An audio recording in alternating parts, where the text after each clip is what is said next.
Dok buah anggur dan buah kurma. Nyamban. Untuk hidung kuhai, lun bak jambe teruk disap. Bak langsak teruk disap. Ternyata lun gimana? Nak wajib takut bahan.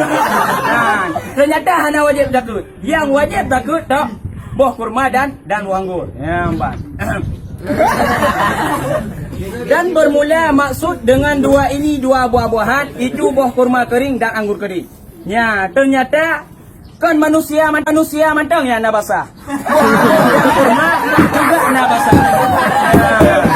Buah kering maksudnya anggur keringnya adalah anggur yang katrek dan kurma kering yang katrek gepot daripada abak ni. Yan, bek hana umpung keban anggur kering keban anggur basah. Bek hana rencana tu buah anggur ka kering, buah kurma juga ka kering. Culuklah iyo ngabek terus sah. Hana, dia ada nama aji ka kering dengan diri drok, maka wajib